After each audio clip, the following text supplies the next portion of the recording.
Duslo pripravilo pre svojich zamestnancov už 11. ročník zamestnaneckého dňa. Priestor dostali talenty zo základnej umeleckej školy, množstvo súťaží a atrakcií pre deti a ich rodičov. Je to akcia pre našich zamestnancov a ich rodiny. Majú tu veľa atrakcií od malých detí až po dospelých, majú tu občerstvenie a hlavne sa tu stretnú, porozprávajú, zabavia sa. Vyžadujeme a chceme po zaměstnancích celý kalendářní rok, výkony a výsledky, tak taky chceme, ať se vrací odreagují, ať se setkají se svými obchodními partnery, kamarády, rodiny, ať se popovídají v nějakém neformálním prostředí a prožijou pěkný den. Generálny riaditeľ Dusla Petr Bláha privítal návštevníkov podujatia spoločne s Branislavom Brežným, generálnym riaditeľom Vuchtu. Je dôležité, aby sa ľudia stretávali nielen v práci, ale aj mimo práce, aby mali príležitosť rozprávať sa nielen o práci, ale aj o bežnom živote. Je dôležité pre pracovné vzťahy na pracovisku, aby sa ľudia poznali troška aj v súkromí.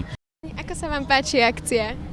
Veľmi sa mi páči akcia, je to super aj pre deti, aj pre zamestnancov je to super. Ako sa páči malinkej? No dúfam, že dobre, že Zoji. Ako hodnotíte dnešnú akciu? No vynikajúce ako každý rok. Treba si troška zaspomínať, na bývalých kolegov, postretávať sa.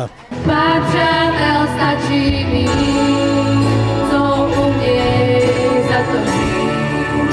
A nepřestanou hrát, když nemáš chuť si spát. Aký má prínos pre Šalu to, že tu má Duslo?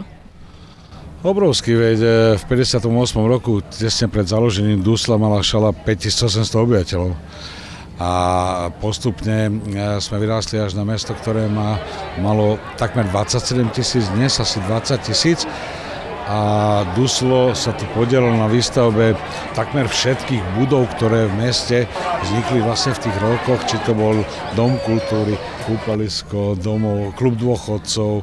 Jednoducho všetko, čo tu vzniklo, toho súčasťou bolo aj Duslo Šala. Duslo a Močenok patria k sebe od prvých rokov pôsobenia tejto fabriky v katastri obce Močenok. Myslím si, že historicky za viac ako 60 ročí sa ukázalo, že pre rozvoj regiónu a teda aj pre rozvoj našej obce je Duslo základným prvkom, ale aj prvkom stability a ďalšieho rozvoja. A ako sa vám páči dnešné podujatie? Všetko, čo organizujú ľudia pre ľudí, čo organizujú preto, aby sa ľudia mohli stretnúť, aby sa mohli zabaviť všetky generácie od najmenších detí až po seniorov, je veľmi dôležité. Duslo dávalo vždy pocit ľuďom také trochu výnimočnosti, že robia niečo veľmi, veľmi dôležité pre túto spoločnosť. Tak sa veľmi teším, že Duslo v tejto tradícii pokračuje. Vznik tradície zamestnaneckého dňa v Dusle však nebol jednoduchý. Já si vzpomínám, když jsem sem nastoupil, tak mě kolegové z předchozích managementů, kteří následně odpustili společnost, řekli, že není tady tradice, že nikdo nepřijde. Máme letos 11. ročník, začali jsme s nějakými 600 zaměstnanci a jejich rodinnými příslušníky. Dneska už máme přihlášených 3100 zaměstnanců a jejich rodinných příslušníků. Na zamestnaneckom dni sa určite nenudili. Deti dostala do pohybu známa mačasia dvojica Mici a Mňau. Návštevníci zamestnaneckého dňa sa mohli zapojiť do súťaží Duslák alebo Dusláčik v akcii a vyhrať ceny. A vyhral som, povedz, juj. No. A ste spokojní s výhrou? Áno, ďakujeme. Nečakali sme, veľmi sme spokojní. Čo si vyhrala? Tablet. Spravila si nejaké súťaže? Áno. A čo si spravila? Skákala do diaľky, na kolotoči boli a ešte jedno. Zaslúžiš si tablet? Ďakujem. Gratulujeme Emke, čo vyhrala. Ďakujem, tablet. Určite bude rada. Prvé miesto? Áno. Zaslúžené? Určite áno. Mladí súťažiaci môžu o pár rokov doplniť rady Duslákov. Pomocnú ruku podá Spojená škola v Šale. S Duslom naša spolupráca je už viac ako 10 rokov.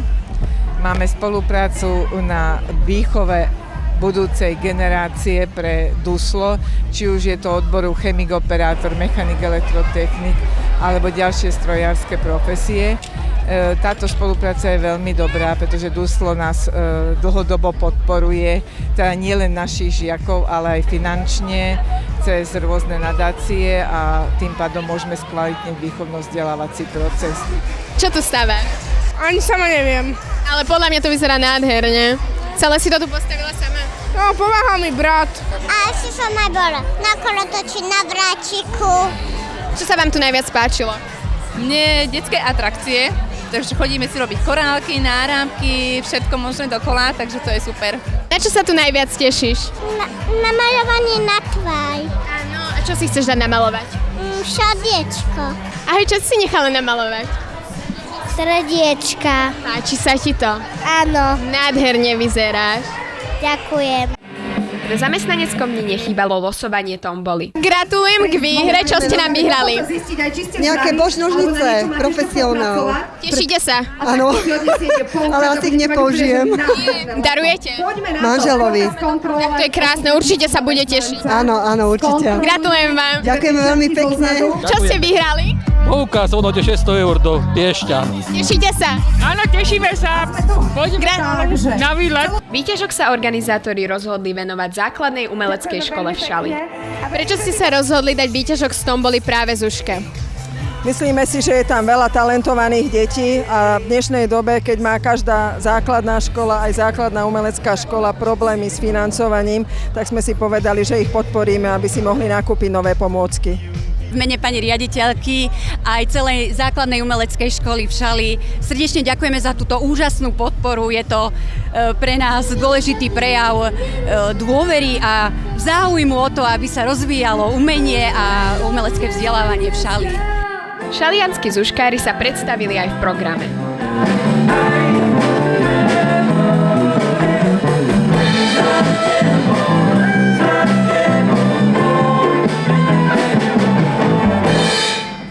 Duslo už dlhodobo podporuje talenty.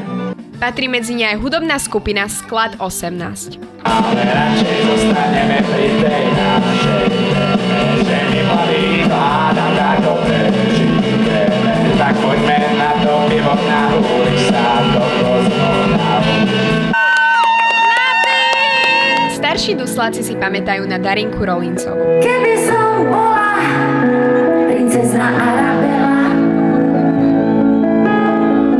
a v škole by som volačo nevedela.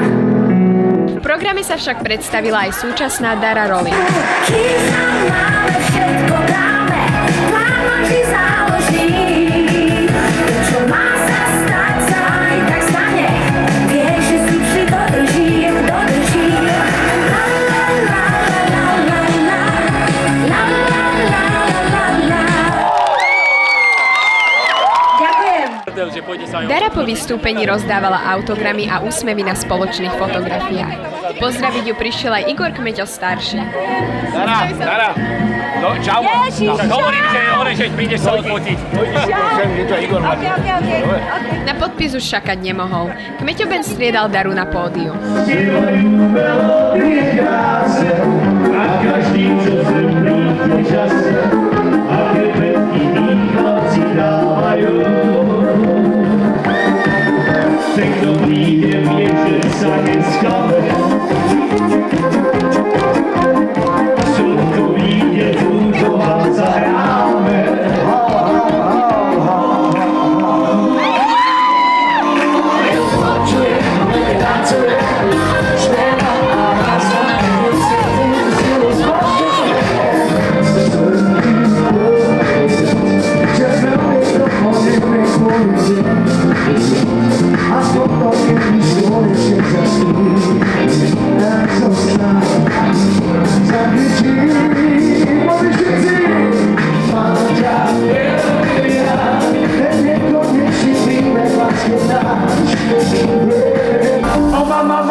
Ročník zamestnaneckého dňa potvrdil, že je podujatím, ktoré pomáha vytvárať s kolegou skutočný tím.